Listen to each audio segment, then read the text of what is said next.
एक बार आप लोग इस इंस्टाग्राम के द्वारा मिलने के लिए इस प्रभु ने सहायता किया, प्रभु को धन्यवाद करता हूँ। आज अच्छे प्रार्थना करने के लिए थोड़ा बहुत समय तो प्रभु ने दिया है। आप लोग भी अगर ये जो बातों के लिए प्रार्थना किया है, आप लोग भी अपना अपना घर पे लगातार प्रार्थना करते रहिए। अब वचन में जाएंगे। आज हम प्रेरितों की किताब में 5वां अध्याय में क्या लिखा है, हमें क्या सीखने के लिए मिलता है, उनके बारे में हम देखने वाला है। कल बहुत ही अच्छे वचन को सुना था। आज उसके आगे क्या हुआ है कर हम देखेंगे। 5वां वचन में पहले 5वां अध्याय में पहले वचन में पढ़ते हैं, हनन्या नामक एक मनुष्य और उसकी पत्नी सफीरा ने उसके पत्नी सफीरा ने कुछ भूमि बेची है। ठीक है, हम पूरे 4वां अध्याय 5वां अध्याय पढ़ेगा तो एक बातों का हम देखते हैं।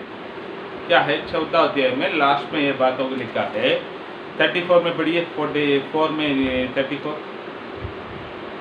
उनमें कोई भी दरिद्र न था, क्योंकि जिनके पास भूमि या घर थे वे उसको बेच-कर बिकी हुई वस्तुओं का दाम लेते और उसमें से बहुत लोग अपने भूमि बेचकर बिके में दाम में प्रभु के पास दास पतरुस के पास लेके आकर दे रहे थे। वो भी क्या लिखा है, पतरुस के पाँव में रखा था कर। ठीक है, इसके लिए बहुत सारे दान आया था। बहुत लोग अच्छे मन खोलकर दान कर रहा था। वहाँ पर उन लोग के लिए किसी बातों का कमियां पर नहीं था। और इसमें एक व्यक्ति का नामों को खास करके बोला गया है। सिर्फ 36 को पढ़ो। यूसुफ नाम साइप्रस का एक लेवी था, जिसका नाम प्रेरितों ने बरनबास अर्थात शांति का नाम बरनबास प्रेरितों ने तस्सलिका शांति का पुत्र करके बरनबा करके नाम रखा था। उसकी कुछ भूमि थी जिससे उसने बेचा। और ठीक है, बस ये बरनबा मतलब दूसरा किसी के बारे में बहुत लोग बेचकर जमीन दिया है, लेकिन इसमें खास करके बरनबा को बारे में लिखा। बरनबा ने कुछ भूमि को भेजा है, उसको लेके आकर दिया। तो मैं ऐसा सोच रहा हूँ, बरनबा कौन हुआ मालूम है? इस हनन्याह सफीरा का घर का बाजू में रहने वाला होगा। शायद ये बाइबल में है करके आप लोग किधर जाकर खोज मत कीजिएगा। कोई इतिहास में है करके किधर खोज करने के लिए मत जाइए। मैं मेरे हिसाब से सोच रहा हूँ पहले से इस हनन्याह और सफीरा और बरनबा के बीच में कौन बड़ा है, ऐसा एक ये हुआ रहेगा। क्योंकि बरनबा के बारे में हम पढ़ते हैं, बरनबा बहुत ही अच्छा एक व्यक्ति है।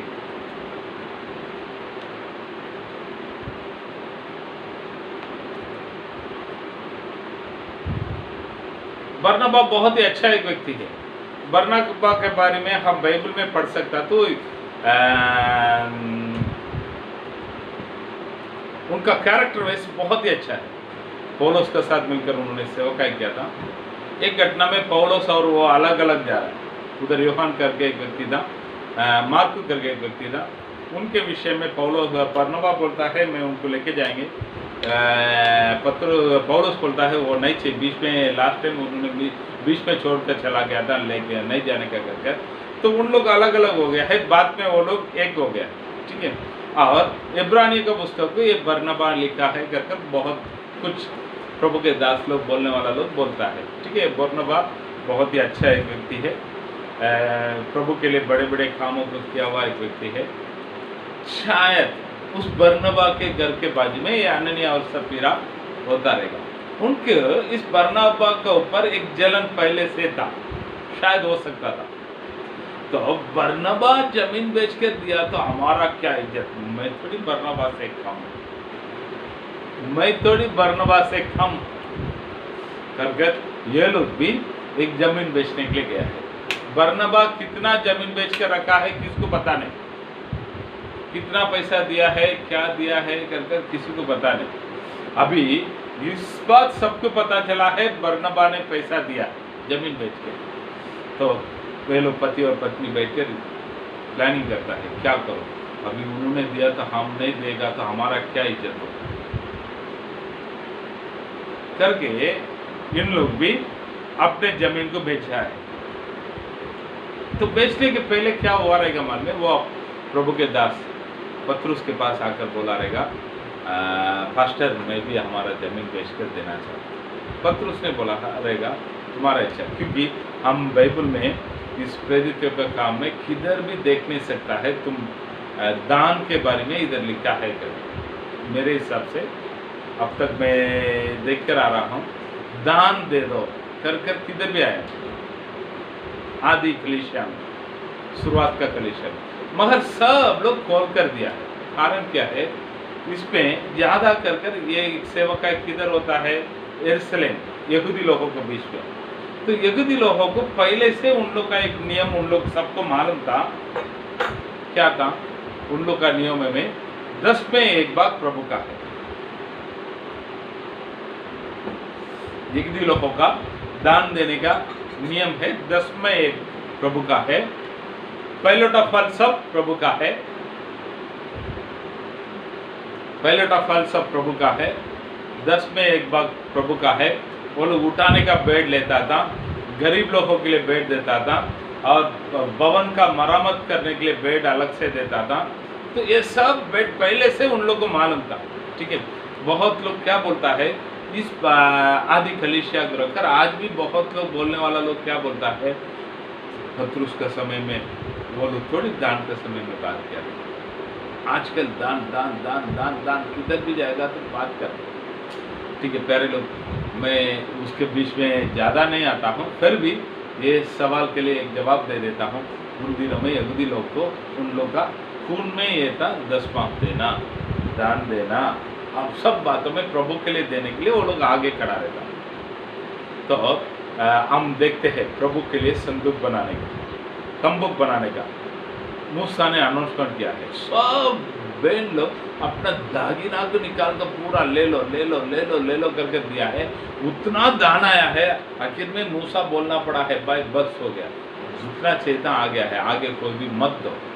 तो इन लोग का खून में ये दान देने का एक कर्तव्य था, तो इसके लिए उनको सिखाने का कोई जरूरत नहीं पड़ा। तो हमारे लोगों को क्या क्यों सिखाना पड़ता है, उन लोग ये दान दशमांश ये सब चीज़ों में बहुत लंबा है, तो उनको सिखाना पड़ता है। ठीक है ठीक है, यहाँ पर ये लोग ने पास्टर के पास जाकर बता कर आ गए, पास्टर जी हम भी हमारा जमीन को बेचकर इधर आपका पास पैसा लेके आना चाहते हैं। ठीक है, तो पास्टर बोला है तुम्हारी इच्छा है, क्योंकि दो तब तुम्हारे लिए दिया जाएगा, बाइबल बताता है देने वाला को हम मना नहीं करना चाहिए, तो प्रभु के लिए देता है, तो कोई पास्टर के लिए नहीं देता। मेरे लिए एक अच्छा एक्सपीरियंस है इस बातों में। हमारा दमन कलीसिया में एक दिन क्रिसमस का पहले एक बार अनाउंसमेंट किया था, अनाउंसमेंट करके क्रिसमस में एक परिवार से आप लोग कम से कम 500 रुपया दे दीजिएगा किसी को हम मदद करने के लिए। तो बहुत लोग दिया है, लगभग सब लोग दिया था। उसमें से हमने मदद करने का लिस्ट में एक परिवार को रखा था, वो बहन बहुत उम्र वाली थी, उनके लिए कोई सहारा नहीं था, तो हम कलीसिया की तरफ से उनको मदद करने का कर प्लानिंग करके रखा था। उन्होंने आकर मेरे पास कुछ दानों को दिया, तो 500 रुपये सबको जैसे बताया गया वैसे उन्होंने भी आकर दी। तो मैंने बोला है माँ जी हम लोग आपको देना चाहिए, आप ये पैसा रखो, हम लोग भी मदद करेंगे। क्रिसमस के लिए अच्छा कपड़ा लेने का है, अच्छा खाना बनाने का, अच्छा खाने मन से बताया। तब वो बहन ने मुझे ऐसे ऊपर से नीचे तक देख कर बोली मैं तेरे लिए थोड़ी दान देता हूँ, मैं तेरे लिए थोड़ी देता हूँ। एक बात मुझे बहुत शॉक हो गया, ऐसा कैसा बात की।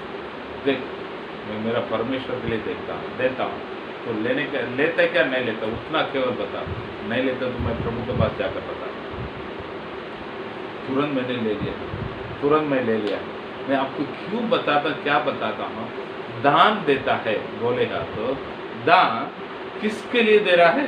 प्रभु के लिए दे रहा है। उस दानों को उस पास्टर कैसा उपयोग करता है, वो पास्टर और प्रभु का मैं वापस बताता हूँ।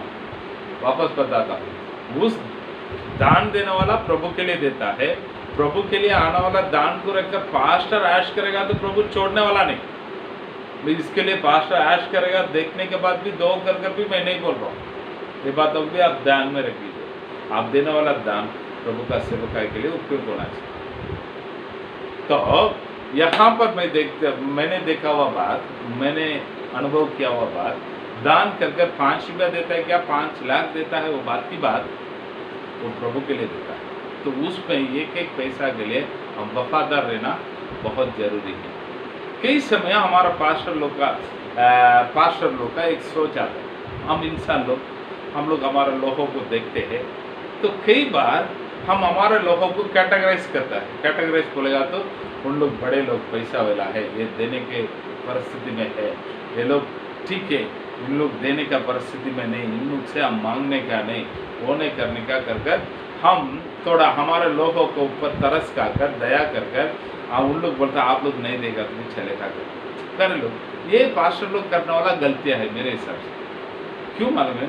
कोई भी देना या ना देना प्रभु का है और उनका, उसके बीच में जाकर हम तुम मत दो कर प्रभु को देने वाला दानों को रोकने का नहीं, हम बताने का काम हमारा है। प्रभु जो बाइबल में बताया है उसको ऐसे ही हम बता देने का, उस पे जाकर तुम दो मत दो वो डिसीजन लेने का वो है। देने का किसको दे रहा, वो प्रभु को दे रहा। प्रभु बोलता है मैं ये दो तब तुम्हारे लिए दिया जाए। प्रभु किसी का कर्जदार रहने वाला नहीं। तो प्यारे लोग, इन बातों को हम ध्यान में रख लेने का है। हम सेवकाई करने वाला, हम दान के बारे में, 10 मार्क्स के बारे में, कैसे देने का, प्रभु को देने के बारे में बराबर बताना भी चाहिए। जो दान आता है उसमें वफादार रहना भी जरूरी है। ठीक है, यहाँ पर ये लोग ने जमीन बेचने के लिए गया है। शायद मैं सोच रहा हूँ उन लोग ने वो जमीन के बारे में सोचा रहेगा 1-2-3 लाख में बिकेगा कर, लेकिन ये लोग बेचने के लिए गया तो बहुत पैसा आ गया, 5 लाख रुपये आ गया समझ लो। अभी ये लोग समझता है हमारा पास्टर को है ना, पैसे का कीमत मालूम नहीं पड़ता है, पैसे का कीमत मालूम नहीं पड़ता है। देखो हाथ में भी नहीं लेता है, उसका पाव का बाजू में जाकर रखकर आना पड़ता है। पैसा की इतना भी इज्जत नहीं देता है वो। हम जितने भी देंगे ना पूरा वो उठाकर गरीब लोगों को उसको इसको बांट देगा। पिछले दिनों के बारे में वो सोचेगा नहीं, पूछेगा तो क्या बोलेगा, प्रभु है, कल के बारे में चिंता मत करोगे तो। इसके लिए हम थोड़ा सावधान रहना चाहिए करके उसमें से ज़्यादा आया हुआ पैसा को निकाल कर रखा रहेगा। जितना जाएगा करके सोचा रहेगा उतना पैसा को अलग किया है, इसको छुपा कर रख दिया है। अनन्या ने सफीरा को बुलाया, देख ये पैसा बाहर बेचता तो ये जमीन हम सोचा था 2 लाख पे जाएंगे करके, सबको मालूम है तो 2 लाख पे जाएगा करके, लेकिन प्रभु देख दया देख, हम प्रभु के लिए दे रहे तो हम प्रभु को देने के पहले हमको एक्स्ट्रा दे दिया, इसके लिए 3 लाख रुपये उठाकर हम हमारे लिए रख देंगे, 2 लाख रुपये दे। तो सफीरा बोला रही बराबर मुझे जितना भी देगा कीमती नहीं करेंगे, वो लोग ऐसे खर्चा करते रहेंगे, हम रखेंगे, बाद में जरूरत पड़ेगा तो देंगे, जरूर बड़ी होगी। ये लोग दोनों डिसाइड कर लिया है, अभी बहुत खुश है दोनों। अनन्या आता है, अनन्या आकर पत्रुस के पाँव के नीचे आकर 2 लाख रुपये रख दिया। पत्रुस बोलता है, पढ़ो 3रा वचन को। पतरस ने कहा, हे हनन्या, शैतान ने तेरे मन में यह बात क्यों डाली कि तू पवित्र आत्मा से झूठ बोलो? ठीक है, हाँ, पवित्र आत्मा से झूठ बोलो। घर लो, मैंने आपको पहले बताया क्या है, हम दान देता तो किसको देता है, पास्टर को नहीं, प्रभु को देता है। तो हम किसी बात के लिए पैसा निकाल दिया है, अब 1000 रुपये देता है, तो मैं पास्टर के लिए दे रहा हूँ करके सोच कर आप देगा तो आप गलत कर रहे हैं। प्रभु के लिए दे रहा हूँ, उसमें से थोड़ा बहुत निकाल दिया है। पास्टर का आने वाला चीज में वो लोग निकाला नहीं, प्रभु को आने वाला चीज में वो लोग निकाल दिया है। तो इधर पत्रुस बोलता है पवित्र आत्मा के विरोध में थे से तुम झूठ बोलते हैं। हाँ, तुम बेचने के पहले भी वो तेरे पास था, बेचने के बाद भी वो तेरे पास था, पूरा रखना चाहिए ना। तुमको कौन बोला इधर लेके आने के? लेके आया तो भी बोल देना ना, मैंने जमीन बेचा था, इसमें से इतना निकाल कर रख दिया है, बेच मैं इतना प्रभु के लिए देता हूँ करके बोल कर देना चाहिए ना। तुमको कौन पीछे पड़ा? क्यों आकर प्रभु को पवित्र आत्मा को उल्लू बनाता? सीधा बोलता है। तो 14वां वचन पढ़ी। जब तक वह तेरे पास रही क्या तेरी न थी, और जब बिक गई तो क्या तेरे वश में न थी? तूने यह बात अपने मन में क्यों विचारी? तू मनुष्य से नहीं परंतु परमेश्वर से तो झूठ बोला है। मनुष्य से तो परमेश्वर से झूठ बोलता है। पहले लोग थोड़ा सोच के देखिए, थोड़ा सोच के देखिए। कभी हमारा कलीसिया में देने के बारे में पास्टर बताता है, मैं भी बताता हूँ, हमारे पास प्रभु ने अच्छा आशीष किया, फिर भी कितने लोग झूठ बोलता है। थोड़ा सोच के देखिए। शायद आप लोग, मैं बोल रहा हूँ आप समझा नहीं रहेगा, वापस में बताना। प्रभु के लिए दान दे दो, बोले हाँ तो हम क्या तुरंत बोलता है हमारे पास पैसे ही नहीं। बोलते क्या नहीं बोलता है? कहाँ से दो पैसे? थोड़ा सोच के देखिए, आप प्रभु में आने के पहले आप कैसे थे? प्रभु में आने के पहले कितना हजारों रुपया आप डॉक्टर के पास खर्चा करते थे? प्रभु में आने के पहले आप कितना हजारों रुपया वक्त के पास खर्चा करते थे? प्रभु में आने के पहले आपका पैसा कितना व्यर्थ में दारू का अड्डा में जाता था, ब्याज वाला के पास जाता था? थोड़ा सोच के देखिए। प्रभु में आने के बाद भी उससे अच्छा काम करता है। अभी हमारा डॉक्टर का खर्चा नहीं, भगत का खर्चा नहीं, दारू का खर्चा नहीं, ब्याज का खर्चा नहीं, पैसा सब किधर जाता है? हम क्या करता है मालूम? बीसी में ज्वाइन करता है, हमारे लिए पैसा इकट्ठा करता है। इकट्ठा करना चाहिए, मैं उसके विरोध में नहीं आ रहा। प्रभु हमारे लिए थोड़ा बहुत अच्छा, पहले कपड़ा लेने के लिए सोचता था, अभी अच्छा कपड़ा लेता है। वो सबके लिए पैसा आएगा, प्रभु के लिए देने का पड़ेगा तो पैसा नहीं कहाँ से? सारे लोग आप पास्टर के पास झूठ नहीं बोलते, परमेश्वर के पास झूठ बोलते। आप नहीं देने का तो मेरे पास्टर मेरे से इतने हो, ये बोलो वो चलेगा, पैसा नहीं कहाँ से? पास्टर के पास आप झूठ मत बोलो। तो यहाँ पर पत्रुस क्या बोलता है? तुम मनुष्य के पास नहीं गई, परमेश्वर के पास झूठ बोला। ठीक है, ये वचन को जैसे ये बातों को सुना है, आनन्या ऐसे बहुत दुखित होकर उधर ही गिरकर मरा है। तो देखो वो कलीसिया का पास्टर, वो बोलता है ऐसे ताली बजाया रहेगा, जवान लोग 2-3 लोग बात कर आए, उसको उठाकर जाकर गाड़ दो। उसका पत्नी को भी उसका चेहरा को दिखाया। सोच लीजिएगा लोग उनको क्या स्थान रखकर दिया रहेगा, लोग वो पास्टर को क्या स्थान में रखा रहेगा। पास्टर बोला बराबर, पास्टर ने किया ना बराबर, वो बराबर ही बोले। हमारा में भी कुछ परिवार को मैं, हमारे कलीसिया में बहुत सारे परिवार को मैं देखता हूँ, अगर पास्टर ने कुछ बात को बता दिया तुरंत बोलेगा पास्टर ने बता दिया ना, बराबर ही बोलेगा, उसका आगे नहीं जाता है। सच में वो परिवार आशीषित है। मैं मानते तो आप लोग मेरे पास अकेले में आकर पूछेगा तो मैं लिस्ट देता हूँ, भले पास्टर का बात पसंद नहीं तो भी पास्टर बोल दिया, उसका आगे नहीं जाता। बस हमारे बहुत सारे परिवार को मैं देखता हूँ, हमारे बहुत सारे बच्चों लोग के बारे में इस बात में मैं देखता हूँ, भले उनको पसंद नहीं फिर भी पास्टर ने बोल दिया ना मैं करूँगा, पास्टर बोल दिया क्या करूँ, अभी करना। तो प्रभु उनको आशीष करता है और आशीष करेगा, क्योंकि यहाँ पर उनको उठाकर लेके जाके गाड़ दो बोलेगा तो उठाकर जाकर गाड़ दिया। 3 घंटा के बाद सब फिर डाला, क्या हुआ रहेगा?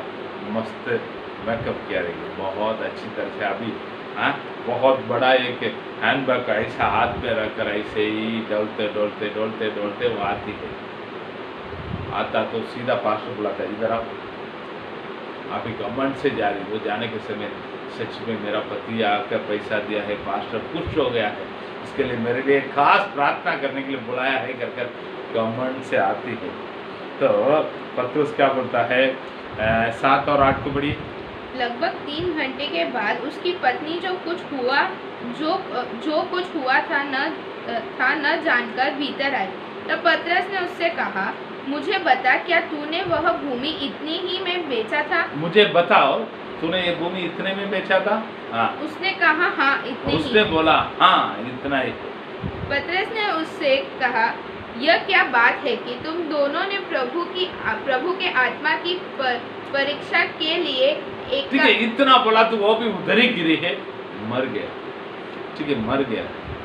ठीक है, तो यहाँ पर इस बातों को थोड़ा सोच कर देखिए।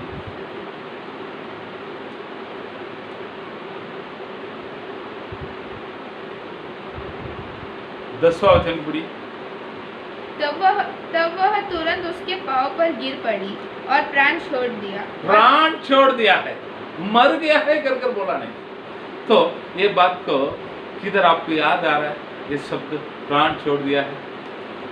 यीशु मसीह क्रूस में रहने के समय वो बोलता है, मेरा आत्मा तुम्हारे पास प्राण छोड़ दिया। सही में ये लोग दुख होकर हमने गलती है किया है कर कर इस बातों को महसूस कर कर नीचे गिरकर अपने प्राण को छोड़ दिया, अपने प्राण को छोड़ दिया है। तो उनको भी उठा कर लेके जाकर उनके पति के पास ही गाड़ दिया है। ठीक है, वो लोग स्वर्ग में गया क्या नरक में गया है मुझे पता नहीं, प्रभु को मालूम है। आप लोग प्रभु से पूछ लीजिएगा इसके बारे में अगर कोई स्ट्रिक रहेगा तो। ठीक है, तो प्यारे लोग इस बातों को कलीसिया के लोग सब देखते गए।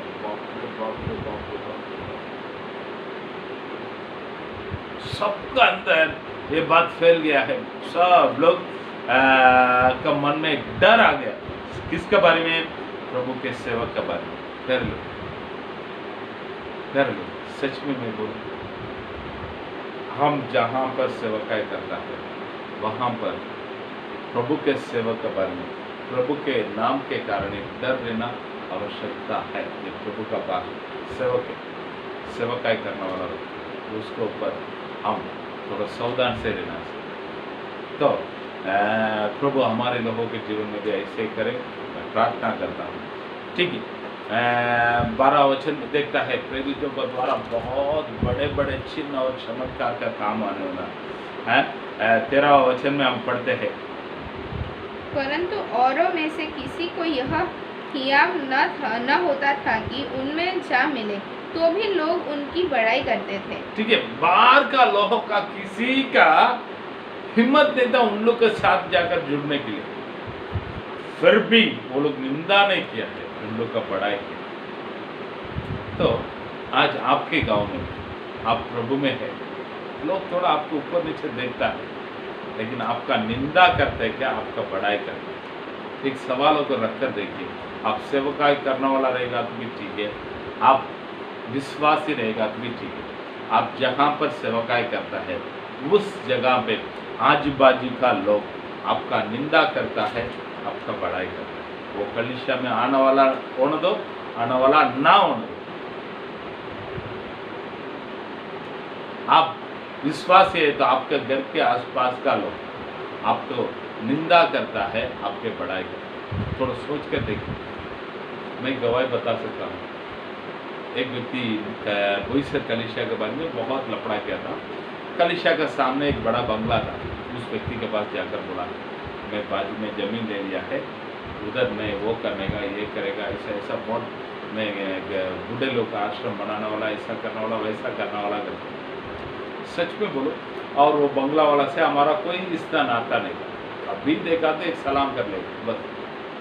तो बंगला वाला ने सीधा उसको बुला कर बोला, देख वो ज़मीन में तू कुछ किया करके मालूम पड़ेगा तो मैं ही आकर तुमको मारने के लिए आकर खड़ा हो। तो मास्टर जो भी कर रहा है अच्छा कर रहा है, उसको करना दो ना, उसको क्यों डिस्टर्ब करता है? एक दिन वो लोग दूसरा धर्म की मानने वाला लोग, उन लोग का पूजा पाठ जो भी है चलते रहता है। बारिश का समय में हमारा गाड़ी अंदर नहीं जाएगा था, तो बाहर खड़ा रहकर किधर छोड़ो करके सोचने के समय वो बगला वाला उधर आ रहा, तो उसको पूछा गाड़ी किधर छोड़ो पता नहीं करते, तो उन्होंने बोला है हमारा घर है ना, आप छोड़ दो ना, आपको कौन मना के, जितना दिन छोड़ने का छोड़, सेम ही करना। आप ऐसा रिश्ता आपके आसपास के लोगों के पास बना कर रखा है। मैं बोल सकता हूँ हमारा कलिसिया जहाँ जहाँ है सब जगह पर हम लोग अच्छा रिश्ता बना कर रखा है।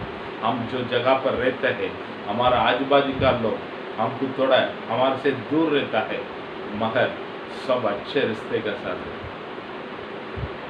तो मैं ये क्यों बताता हूँ मन में, ये वचन आपके साथ प्रभु रहेगा तो ये वचन आपके जीवन में भी रहेगा। पढ़िए 13 वचन को। परंतु औरों में से किसी को यह हियाव न होता था कि उनमें जा मिले, तो भी लोग किसी की ये हियाव ना होता था उनमें जा मिले, हाँ। तो भी लोग उनकी बड़ाई करते थे। तो भी लोग उसकी बड़ाई करते थे। आपका आजू बाजू का लोग आपका बड़ाई देते हैं कि आपका गाली देता है।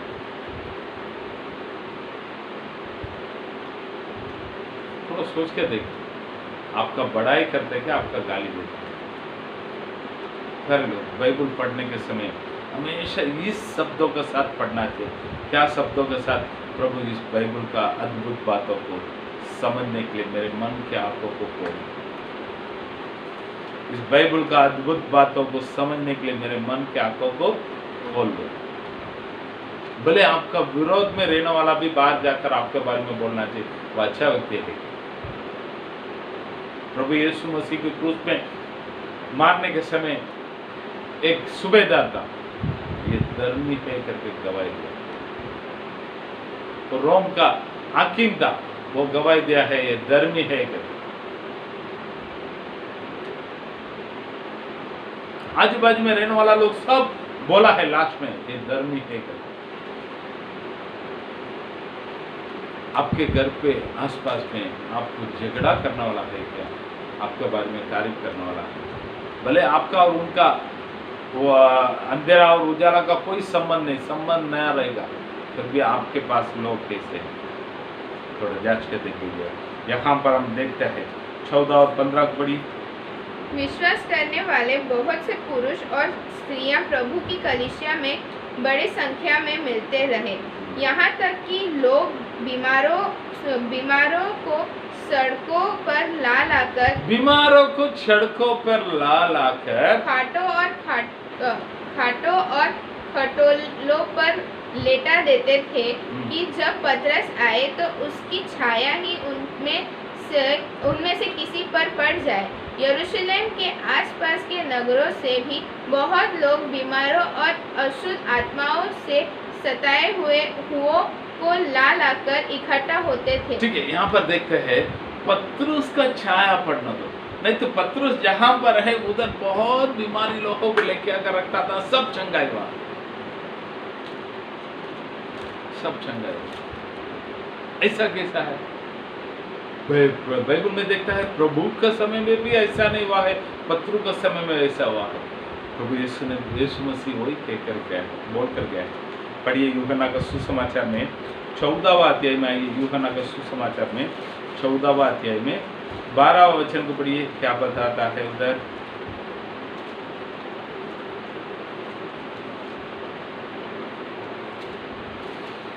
में 12 मैं तुमसे सच सच कहता हूँ, मैं तुमसे सच सच कहता हूँ, जो मुझ पर विश्वास रखता है, जो मुझ पर विश्वास रखता है, ये काम जो मैं करता हूँ, ये काम जो मैं करता हूँ, वह भी करेगा, वो भी करेगा, वरन इसके बाद भी बड़े काम करेगा, इससे भी बड़े बड़े कामों को करेगा।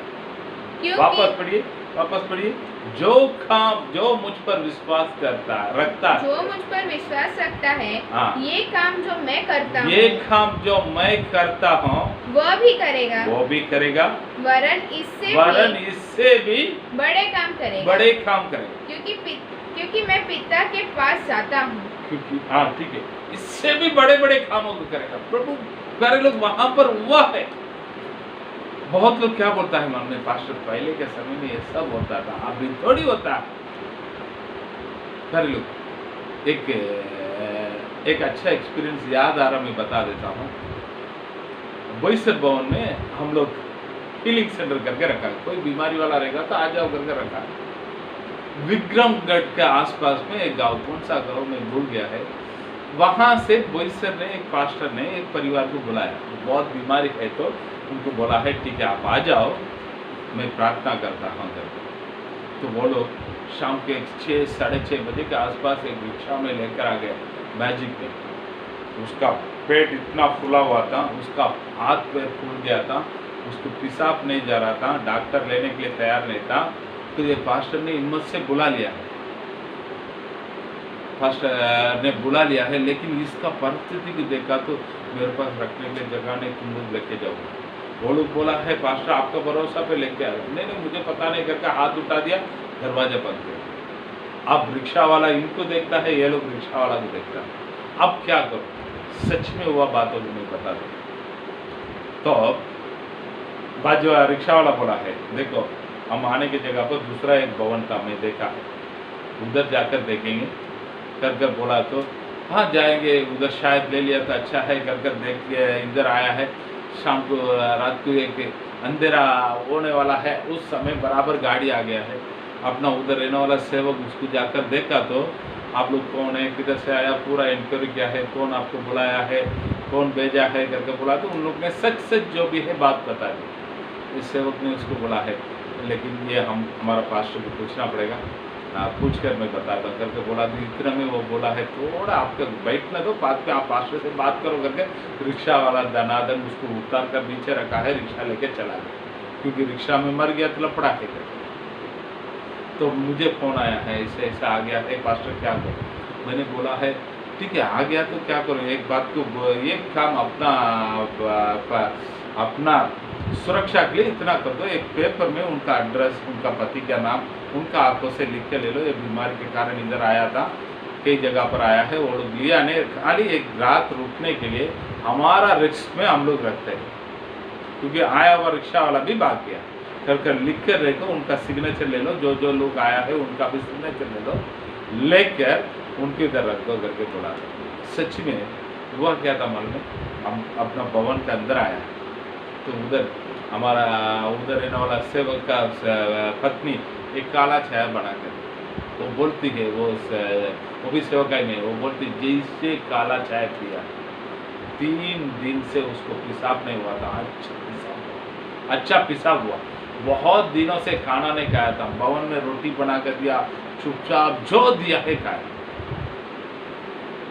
तो वो कम से कम 6-7 दिन तक उसका पेट पे सूजन थोड़ा कम हुआ है, पाँव में सूजन कम हुआ है। आखिर में हम लोग ने उसको बोला था प्रभु ने इसका अच्छा किया है, एक काम करो डॉक्टर के पास जाकर एक बार चेकिंग कर उसका किडनी कैसा है क्या है चेकिंग कर आप लोग बाद में जो करने का करो कर उसको हम लोग हमारा खर्चा से सिलवास में डॉक्टर के पास जाकर अप्लाई किया, एडमिट किया था। उधर क्या हुआ है थोड़ा 2-3 दिन तक फ़ोन किया था, उसके बाद उन लोग का फ़ोन आया। तो मैं ये क्या बोलने के लिए आता हूँ करे लोग, आज भी प्रभु कार्य करता है। और एक गवाही देता हूँ अपना चिकलपड़ा भवन में, उधर रेखा करके एक बहन दादर में वो SBI बैंक में काम करने वाली थी, 24 साल की है, बहुत बीमारी से 2 साल बीमारी में ऐसे सूख गया है, हिसाब ही नहीं, घर वाला उसको छोड़ दे मर जाएगी। तो ये बात अपना किसी एक विश्वासी को पता चला है, उन्होंने क्या क्या अपना साइकिल में उसको बिठाया, उसका पत्नी को बोला पीछे से पकड़ो करके, इधर आराधना हो रहा था, ऐसे ही उसको बिठा साइकिल में बिठाकर आराम से आराधना में लेके आकर उठा कर रखा है। जाने के समय वो चल कर गई। ये गवाही नहीं, हजारों गवाही को बता सकता हूँ, कलिसिया में कोई भी बीमारी हूँ कर आकर अच्छा होकर गया है, ऐसे बीमारी के साथ कोई लेकर नहीं गया। बहुत लोगों को हम लोग रखकर देखा, आज भी प्रभु कार्य करता है, क्योंकि हमारा परमेश्वर जो वादा किया है, मेरे जो विश्वास करने वाला इतना ही केवल नहीं, इससे भी बड़े बड़े कामों को करेगा। वही उन दिनों में वहाँ पर हुआ था, ठीक है। तो अभी ऐसा किया तो पत्रुस और इन लोग प्रेरितों के कारण बड़े बड़े चिन्ह और चमत्कार हो रहे हैं। इस बातों को देखा तो वापस इन लोग का जलन होने शुरुआत किया, किसको, याजक लोग को, शास्त्री लोगों को, फरिश्ती लोगों को बहुत तकलीफ होने लगा है। तो 17 वचन में देखते हैं, तब महायाजक और उसके सब साथी जो सदूकियों के पथ के थे भाव से भर उठे और किससे भर उठे हैं? हाँ दा जलन से भर उठे हैं वो लोग पकड़ कर। हाँ, और प्रेरितों को पकड़कर बंदी गृह में बंद कर दिया। बंदी गृह में डाल दिया, प्रेरितों को बंद करके पकड़ कर, ठीक है, बंदी गृह में डालकर तुम लोग इधर रहो करके गया है। क्या हो रहा है? 19वां वचन में बताता, पढ़ते हैं, पढ़ो। परंतु रात को प्रभु के एक स्वर्गदूत ने ठीक है, रात को प्रभु के एक स्वर्गदूत ने आया है, बंदी गृह का द्वार को खोला है। भाई तुम लोग सब जाओ कर उसको बाहर छोड़ दिया है।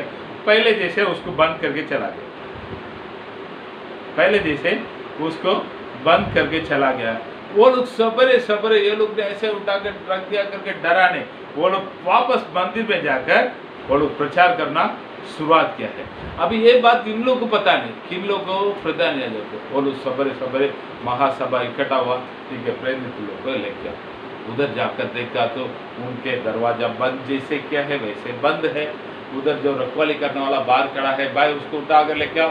वो लोग उधर जाकर देखता है, प्रभु का सेवक लोग ने, अरे ऐसा कैसा, सब टकाटक है, दरवाजा तोड़ा नहीं, कुछ नहीं किया है, किधर गया है, सब अचंभित हो रहा था। तब तक एक व्यक्ति आकर बोलता था, वो लोग तो मंदिर में प्रचार कर रहा भाई। 25वां वचन में पढ़िए।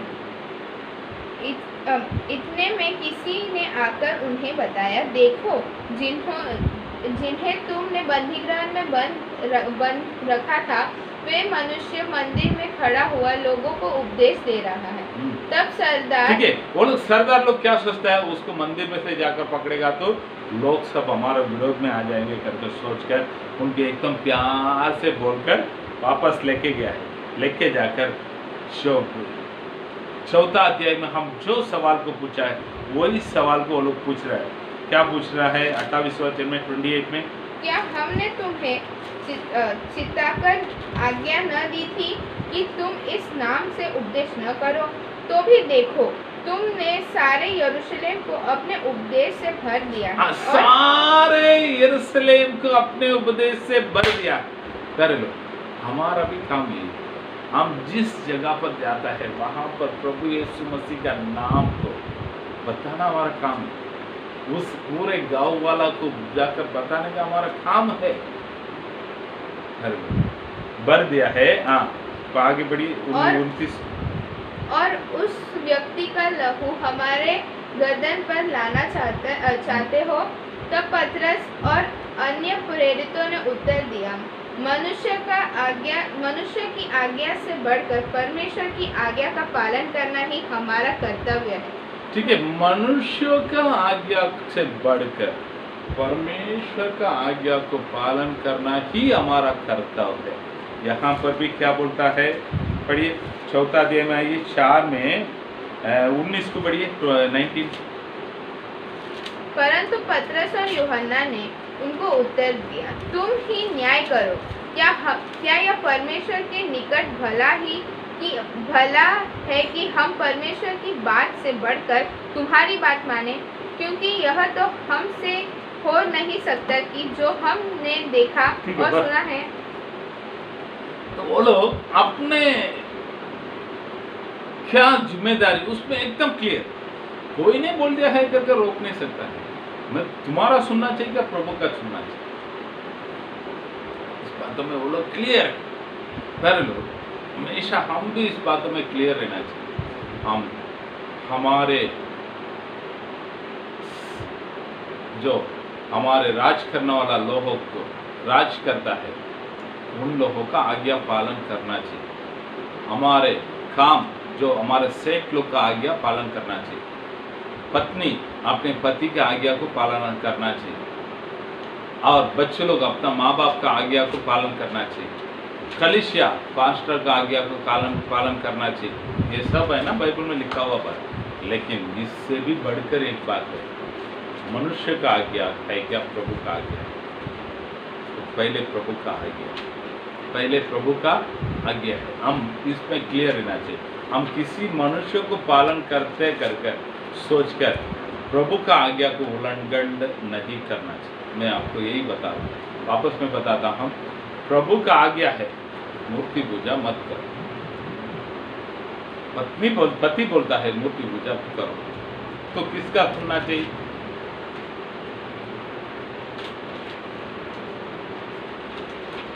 प्रभु का आज्ञा दूसरा अन्य जाति के साथ शादी मत करो, पप्पा बोलता है तो वही लड़की के साथ शादी करनी है, तो किसका सुनना चाहिए? मैं बोलो, मेरा बाइबल बताता है प्रभु का सुन। इसलिए बच्चे लोग को माँ बाप के विरोध में मैं नहीं खड़ा करता, बाइबल जो बोलता है वही सिखाता, बाइबल जो बोलता है वही सिखाता हूँ, ठीक है। 32वां वचन पढ़िए।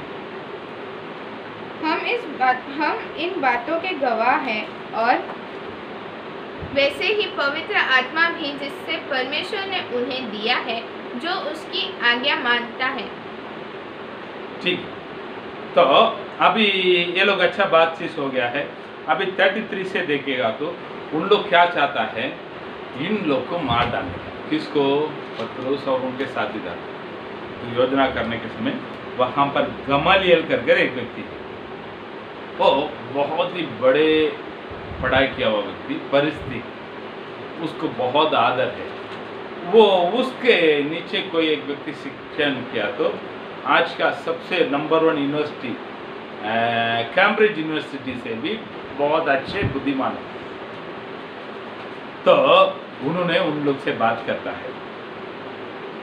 36वां वचन में देखता है, तेरितास करके एक व्यक्ति इसके पहले आया था, वो भी अपने आप को मैं बड़ा हूं कर बात कर लगभग 400 लोगों का आसपास उनके पास ले लिया था, लेकिन वो मर गया है। उनके 400 लोग तितर-बितर हो गए। उसके बाद यहूदास करके एक व्यक्ति आया था, वो भी अपने लिए बहुत कुछ एक झुंड को इकट्ठा कर दिया था, वो भी मर गया, तो वो लोग भी तितर-बितर हो गए। तो 38 में बोलता है, अब मैं तुम लोग ये बोलना चाहता हूँ, ये लोगों को भी आप लोग कुछ मत करो। यदि ये लोग जो करते ना वो योजना परमेश्वर के ओर से है तो, नहीं तो पहले मनुष्य का ओर से है तो ये भी मिट जाएगा। अगर वो परमेश्वर के ओर से है तो तुम लोग से कुछ नहीं कर सकता। आप लोग परमेश्वर से जो लड़ सकता है, लगता है कर लो। ये वचन को पढ़ने के समय मेरे मन में एक दिमाग में एक बात आया, सेवकाई करने वाला आप लोग थोड़ा ध्यान से सुनिए, ध्यान से सुनिए। आप प्रभु का सेवकाई करते हैं, अच्छी बात है। आपके सेवकाई आपके बल से हो रहा है क्या? परमेश्वर के इच्छे के अनुसार हो रहा है? एक सवालों को डाल कर देखिए।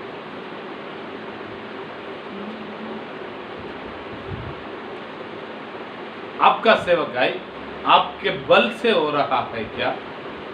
प्रभु के इच्छा के अनुसार हो रहा है?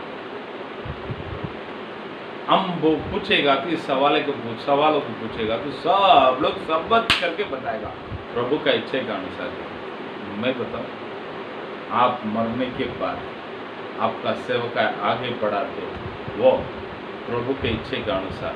आप मरने के बाद आपका सेवकाई भी मिट गया है तो आप अपने बल से करें, क्योंकि यीशु मसीह के नाम से चंगाई होता है। बाइबल को लेकर जिधर भी प्रवचन करेगा तो ये वचन कार्य करता है, मैं है कर नहीं। क्योंकि ये समरी स्त्री पाप में थी, वो भी जाकर लोगों को बुलाकर लेके आई, सब लोग आया है। वो लोग आकर बोलते तुम्हारा बात में नहीं, यही इनका उपदेश के ऊपर हम विश्वास करता हूँ। तो हमारे जो कलीसिया में लोग आ गया है, इसका मतलब हम प्रभु का इच्छे के अनुसार है कर नहीं प्यारे, नहीं, एकदम बराबर बताता है, बराबर बताता है। अगर मनुष्य का बल से है तो इन लोग के साथ ये सेवकाई भी मिट जाएगा। अगर ये प्रभु का इच्छे के अनुसार है तो उसको कोई कुछ कर नहीं सकता। हम देखते हैं ये सेवकाई बढ़ते गया बढ़ते गया बढ़ते गया बढ़ते गया बढ़ते गया। यरूशलेम में रहने वाला सेवकाई अभी समरिया में आया है, समरिया में रहने वाला सेवकाई यहूदिया में आया है, यहूदिया में रहने वाला प्रभु का मार्ग अभी पूरे विश्व में है, उसको कोई रोक नहीं सका। बहुत लोग रोकने का प्रयत्न किया था, किसी से कुछ हो नहीं पाया। कारण क्या है मालूम है? ये प्रभु के आवाज से रहने वाला योजना है। आज हमारा इधर भी देखते हैं, बहुत लोग हमारे भारत देश में प्रभु का सेवकाई बढ़ना नहीं चाहिए करके विरोध करता है। ये लोग जितना विरोध करता है उतना सेवकाई बढ़ता है, उसको कोई रोक नहीं सकता है। क्योंकि परमेश्वर के विरोध में कोई कर सकता लगता आपको? कोई नहीं कर सकता। ये सेवकाई प्रभु के आवाज से, प्रभु के आवाज से आप और मैं करने वाला सेवकाई प्रभु की योजना का अवश्य है। इसके लिए प्यारे लोग, आप हिम्मत से सेवकाई कीजिएगा, लेकिन सेवकाई करने वाला है थोड़ा इस बातों को ध्यान दीजिए। क्योंकि मैंने मेरे आंखों के सामने बहुत सारे सेवकाई बहुत अच्छा बढ़ते आया है। वो पास्टर मरने के बाद करते करते करते करते जीरो में आकर खड़ा हुआ। मैंने देखता हूँ, देख कर आ रहा हूँ। ठीक है, तो इतना बोला तो ये लोग 40वां वचन में पढ़ते हैं, पढ़ी। तब उन्होंने उसकी बात मान ली और प्रेरितों को बुलाकर पिटवाया प्रेरितों को बुलाकर पिटवाया है। हाँ। और यह आदेश देकर छोड़ दिया कि हाँ। यीशु के नाम से फिर कोई बात न करना।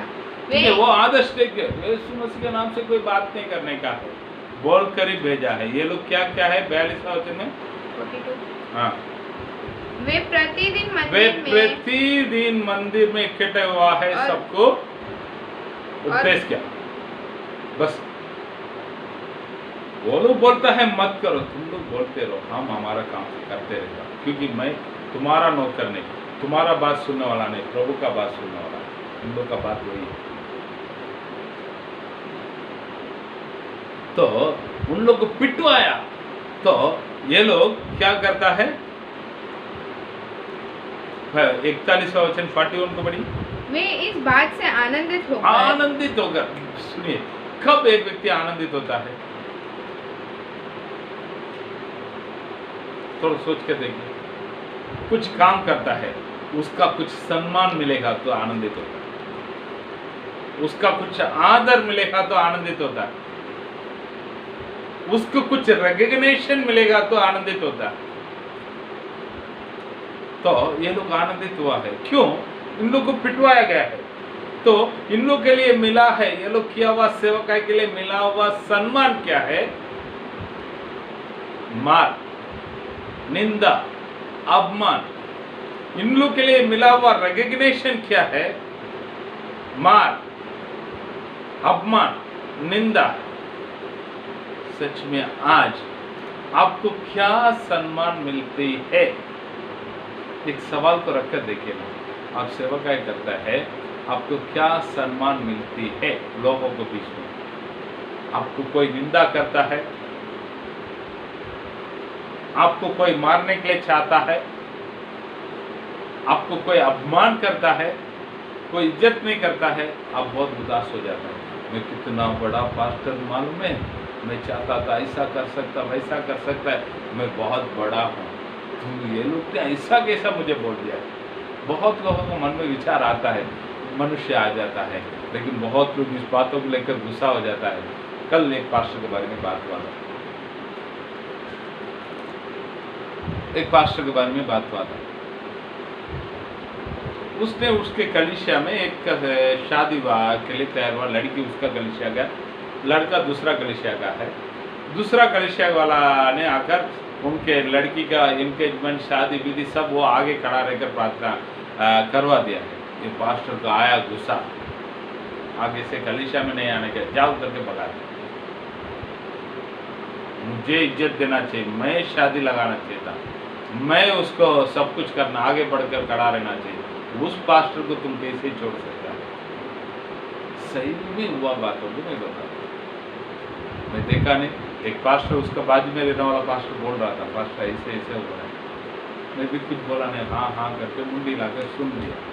लेकिन आज वचन आ रहा तो मैं बता रहा हूँ, आज हम क्या चीज को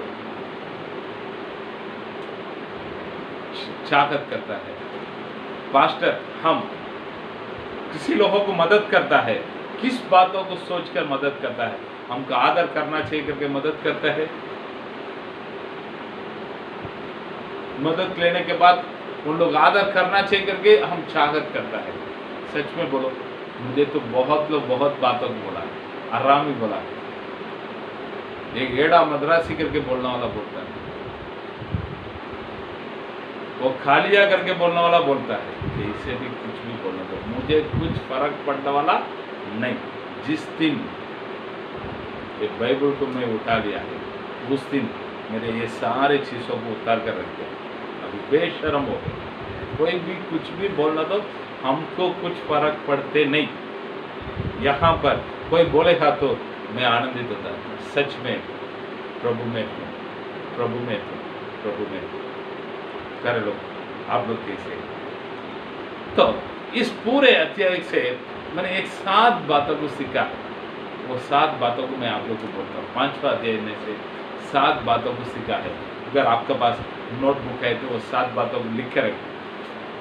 ये पूरे अध्याय से, ये अध्याय में हम देखते हैं अननिया सप्फीरा के बारे में देखते हैं। दूसरा हम देखता है प्रेरितों के द्वारा बहुत बड़े बड़े चिन्ह और चमत्कार का कार्य होता है। तीसरे हम देखता है इनको लेके जाकर बंदीगृह में रख दिया है। चौथा हम देखता है उनको बंदीगृह से प्रभु ने छुड़ा कर लेके गया, वो लोग मंदिर में वापस प्रचार करने लगा है। 5वां हम देखता है इनके विरोध में महासभा का इकट्ठा हो गया है, वहां पर गमलियल आकर बात करता है। लास्ट में हम देखते हैं 6वां, इनको महासभा से इनको पिटवाया है, ये लोग को धमकी दिया गया है आगे से यीशु मसीह के बारे में कुछ बोलने का नहीं कर वो लोग बोला तो भी ये लोग अपना काम को करते गए। ये 6 बातों को हम देखते हैं ये अध्याय में। इसमें से 7 बातों को मैंने सीखा हुआ बातों को मैं पहले बार इस प्रेरितों का 5वां अध्याय से सीखा हुआ बात, हम परमेश्वर का आज्ञा को पालन करना चाहिए। हम परमेश्वर का आज्ञा को पालन करना चाहिए और मनुष्यों का आज्ञा को पालन करना चाहिए क्या नहीं चाहिए बोलेगा तो मनुष्यों का, हमारा ऊपर रहने वाला लोगों का आज्ञा को पालन करना चाहिए। करने के समय एक बातों को देख लीजिएगा, तो परमेश्वर का आज्ञा का उल्लंघन हो रहा है क्या नहीं हो रहा। वापस मैं बताता हूँ, हम परमेश्वर का आज्ञा को पालन करना चाहिए। वैसे बाइबल भी हमें सिखाता है हम मनुष्यों का, हमारे से ऊपर रहने वाला का आज्ञा को पालन करना चाहिए। हम भारतीय लोग, भारत का सरकार का आज्ञा को पालन करना चाहिए। हम किधर काम करता है, हमारा कंपनी में रहने वाला आज्ञा को पालन करना चाहिए। हम हमारा घर पे हमारा बड़े का आज्ञा को पालन करना चाहिए। पत्नी अपने पति का आज्ञा को पालन करना चाहिए। बच्चे लोग अपने माँ बाप का आज्ञा को पालन करना चाहिए। पालन करने के समय इस बातों को देख लीजिएगा, प्रभु का आज्ञा का उल्लंघन होता है क्या नहीं होता है। अगर हम मनुष्यों का आज्ञा को पालन करने के समय प्रभु का आज्ञा का उल्लंघन होता है तो वहाँ पर मनुष्य का आज्ञा को पालन करने का जरूरत नहीं है। वो सरकार होने दो, हमारा माँ बाप हो, सबके लिए। दूसरा हम देखता है विश्वासी लोगों का मकसद परमेश्वर का नाम का महिमा करना ही। वापस मैं बताता हूं, विश्वासी लोगों का मकसद प्रभु का नाम का महिमा करना ही। उसको छोड़कर हमारा खुद का बड़ापन के लिए, पास्टर को हम ताजा करने के लिए कोई चीज नहीं करना चाहिए। वापस मैं बताता हूँ, हर एक विश्वासियों का फर्ज यही, हर एक विश्वासियों का फर्ज यही है,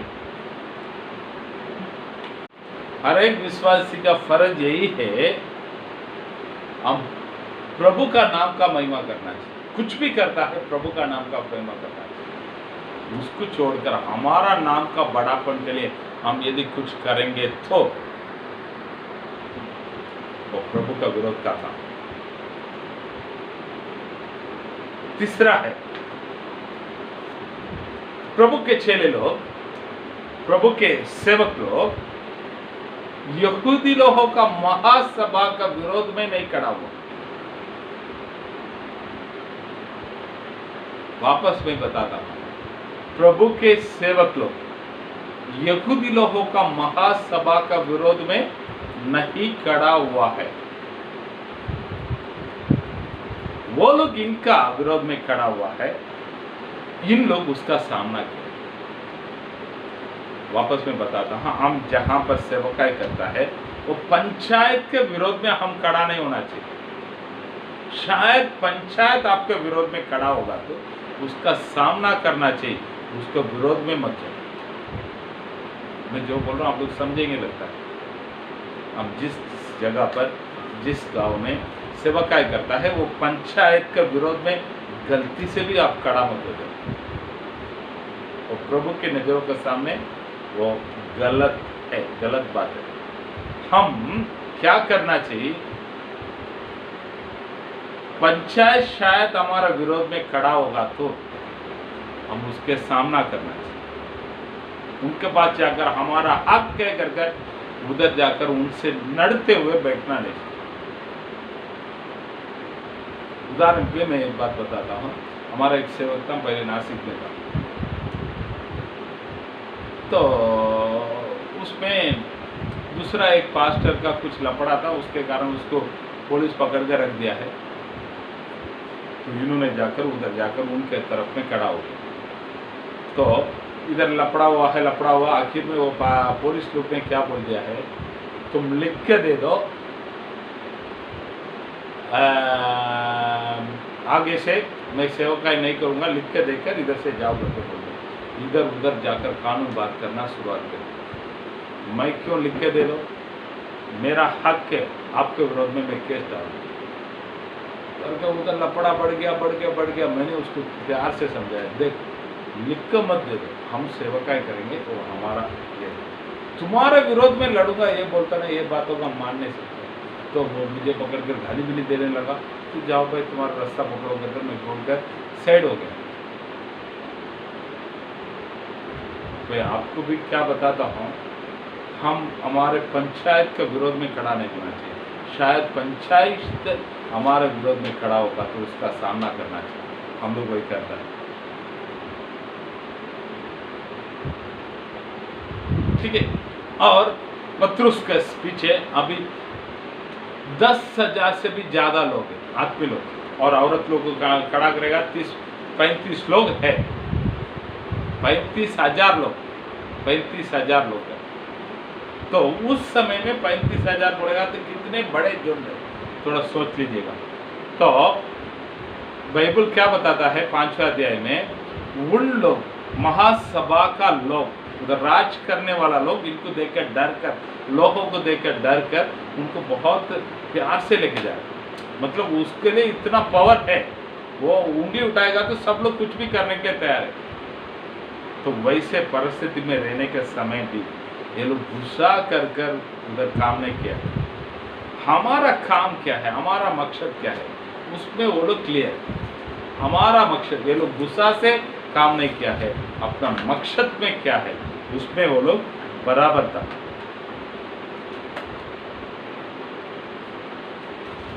वो लोग दंड दिया है, इन लोग का सेवकाई भी बढ़ गया। उन लोग दंड दिया है, दंड के कारण रुका नहीं और ये लोग करते गए। और उनके लिए ये शड्वा देखता है, उनके लिए आया हुआ निंदा, अपमान, ये सब चीजों को वो लोग हमारे लिए आया हुआ सम्मान के रूप में उसने स्वीकार किया। आया हुआ निंदा, अपमान, मार पीटना, सबको हमारे लिए सम्मान मिला। प्रभु का ओर से सम्मान मिला, जैसे लोगों का ओर से मिला हुआ सम्मान के रूप में उसको स्वीकार कर लिया। और लास्ट में कितना भी घटना आया भी, ये हमारा इज्जत का सवाल है कर उस बातों को वो लोग लिया नहीं। इज्जत का सवाल है कर लिया नहीं। सुसमाचार के लिए अपने आप को समर्पण किया। इज्जत का सवाल लेकर कर लिया नहीं, शुभ समाचार के लिए अपने आप को समर्पण किया। वापस ये 7 बातों को बताता हूँ। हम परमेश्वर का आज्ञा पालन करने वाला लोग, उसी समय मनुष्य का आज्ञा को भी पालन करना चाहिए, ये कंडीशन के साथ। वहाँ पर प्रभु का आज्ञा उल्लंघन होता है क्या नहीं होता है, उसमें उल्लंघन होता तो पर मनुष्य का आज्ञा को पालन करने की जरूरत नहीं है। विश्वासी लोगों का लक्ष्य प्रभु का नाम को महिमा करना, अपने खुशी के लिए। हम आराधना करता है प्रभु का नाम का महिमा के लिए, हमारा एंजॉयमेंट के लिए नहीं।